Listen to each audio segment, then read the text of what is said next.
Hola, buen día, ¿cómo están? Las casi 10:04.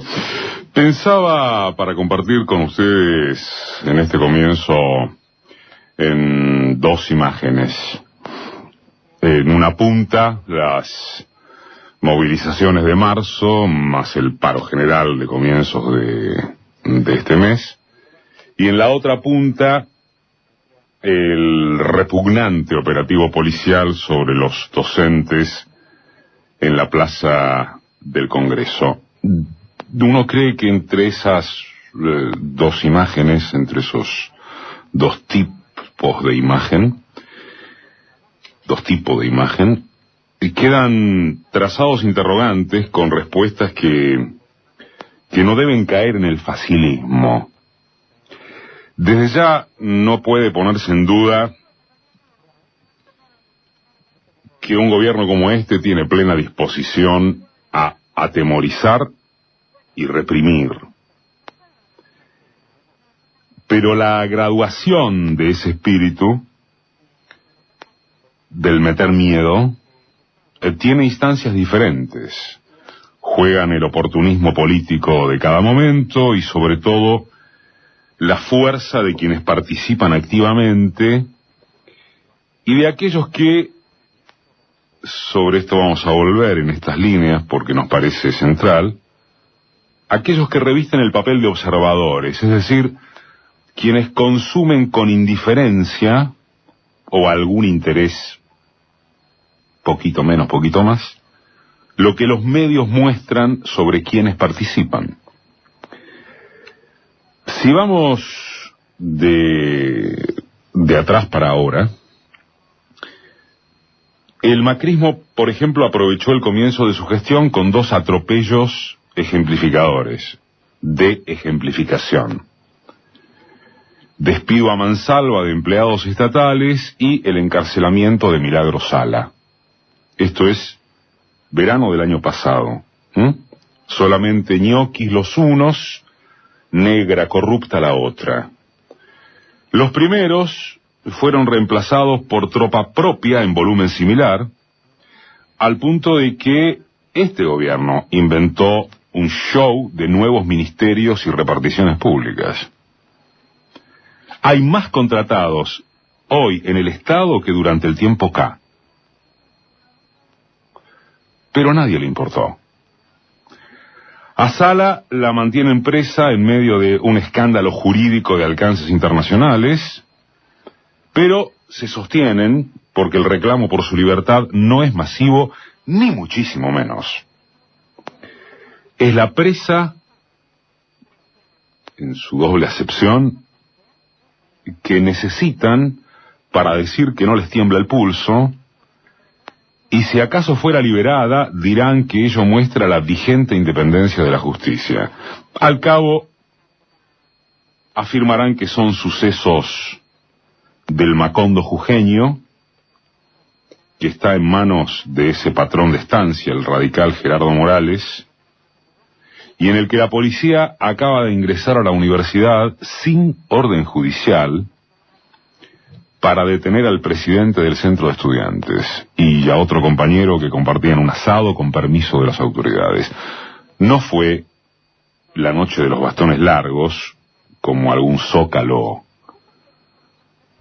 exageró en la tarde de ayer o a la noche, pero tampoco se veía algo así desde entonces, hace más de 50 años. Pero claro, es en Macondo. Y tampoco interesa en forma masiva, sino a quienes se muestran espantados porque es gente informativamente despierta e ideológicamente consciente de lo que está en danza bajo la prédica pro del budismo zen y los manuales de autoayuda. A propósito del acontecimiento jujeño, permítaseme un paréntesis. En ese satélite mendicante en que se convirtió hace tanto rato la Unión Cívica Radical, ¿no queda absolutamente nadie con vergüenza histórica, con memoria moral, para, aunque más no fuera, repudiar hechos como los de Jujuy a través de un comunicado personal, ¿no? El Partido Radical ya no existe como expresión orgánica, es cierto, respecto de alguna presencia conceptual que no sea puntear pueblos y ciudades para retener u obtener intendencias y lugares en las listas. Pero nadie, no queda nadie. Todo es unas líneas de franja morada por lo que pasó en Jujuy.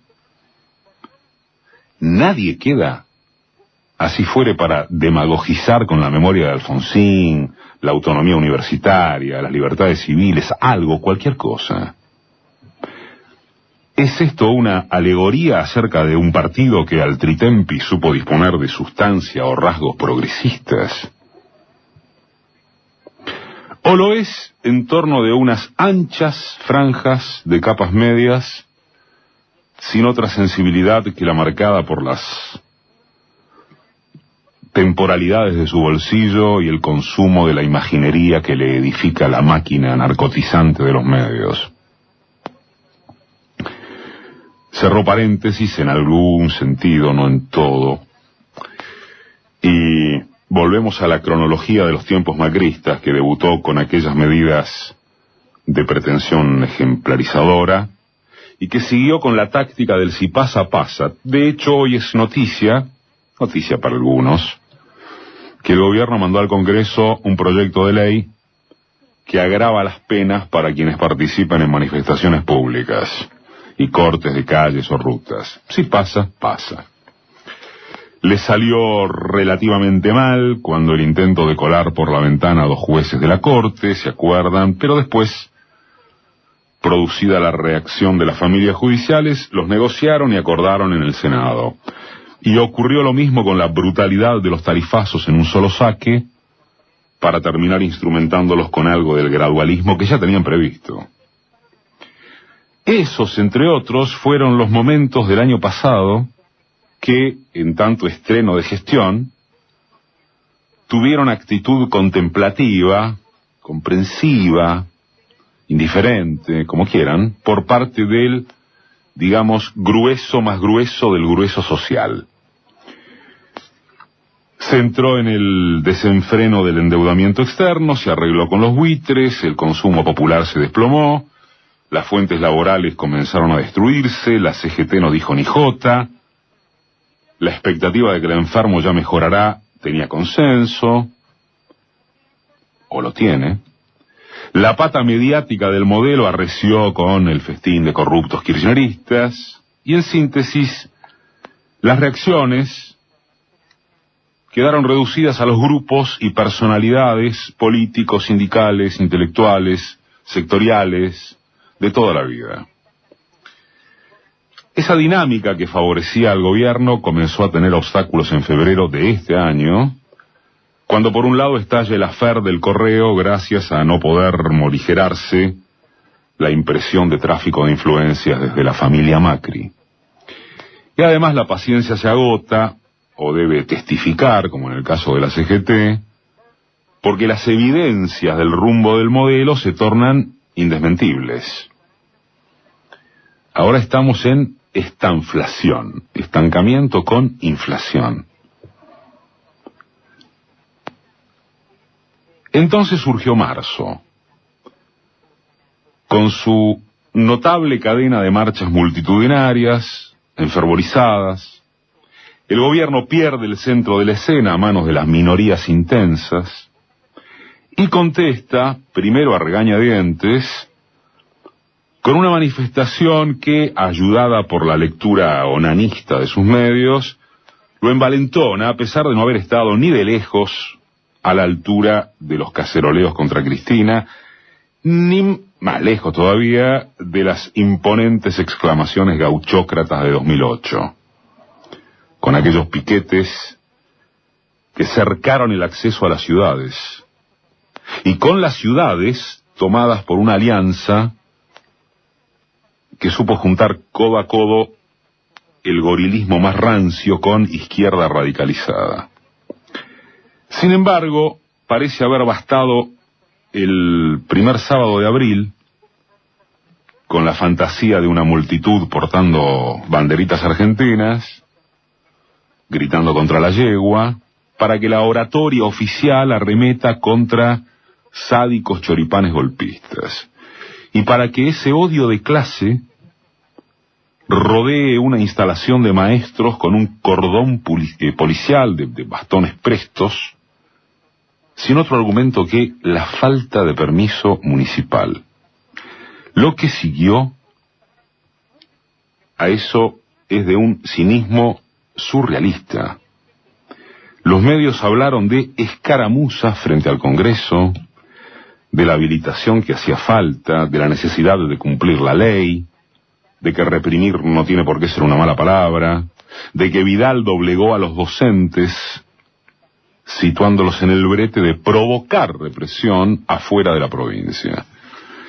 ¿En qué cabezas, díganme, en qué cabezas se sostiene justificar policías contra docentes? Esta pregunta, contrariamente a lo que indica cualquier sentido común, no tiene respuesta lineal, salvo que quiera caerse en el panfleto. Pero requiere complejizarla. La tensión y la agresión explícita, desatada desde marzo, que el gobierno promueve en las redes y a través de sus figuras más notorias, no nace del Espíritu Santo, ¿sí? Ancla en una porción fuertemente conservadora de la sociedad argentina, con rasgos profundamente racistas, y recibe la respuesta de otra porción igual de significativa. Pero hay otra parte, demostrada por la historia sin que ninguna variante sociológica pueda refutarlo, que exhibe a gente sin ningún interés político, que no lee ni Clarín ni Página 12, que no mira TN ni C5N, que no escucha este programa, ni otros, de signo contrario, que piensa que todo es la misma mierda, que vota a Cristina o a Macri sucesivamente sin complejos, y que reacciona a estímulos de época o de circunstancia, sin encuadre ideológico de tipo alguno. No es esta una descripción teñida de soberbia embroncada, digamos. Es lo que cualquiera de nosotros, de un palo o del otro, registra todos los días. Sino, ¿cómo se explica, en hipótesis contraria, que pueda avanzar este renovado choque contra la misma piedra, endeudando al país alegremente en dólares?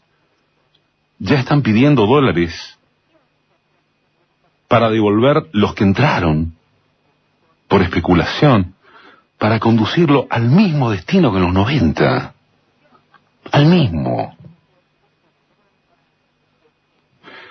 ¿Cómo puede desmentirse que el odio de clase está sellado antes en la antropología de esta sociedad que en la prédica reaccionaria de los medios? Los que salieron a la calle el 1 de abril son una parte constitutiva de los argentinos, bien que numéricamente devaluada, como marchantes. Y los que salieron durante marzo son otra parte, callejeramente mucho más grande, pero no mayoritaria. El resto, que alternativamente determina mayorías o minorías electorales, mira, absorbe, tiene el humor predispuesto en un sentido o en otro. Ante el cerco policial a los docentes frente al Congreso, la indignación corrió y corre por cuenta de los ideologizados que se movilizan. Hay otro sector importante que justifica la represión. Y hay otro del que nadie sabe cómo procesará lo ocurrido, porque son aspectos de la subjetividad masiva, que responden a lecturas e intereses momentáneos. ¿Qué será preponderante? ¿Que la Argentina está mucho peor que durante el kirchnerismo? ¿O lo será que conviene darle más tiempo a esta derecha porque un gobierno que administra para los ricos no puede volver a equivocarse.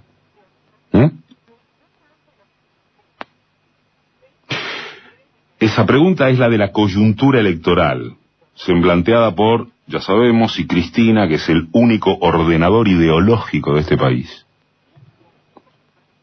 A favor o en contra, ¿es o no candidata?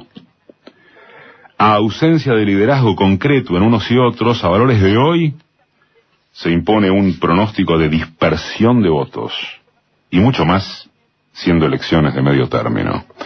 Esa es la velocidad de la coyuntura. En la del mediano plazo, se ve un país otra vez sumido en el quebranto. Y quizás el arrepentimiento por haber vuelto a retroceder, a votar el retroceso. Y en el mientras tanto, entre una velocidad y otra, la pregunta de qué miserias o grandezas políticas habrá para certificar o evitar los males aún mayores.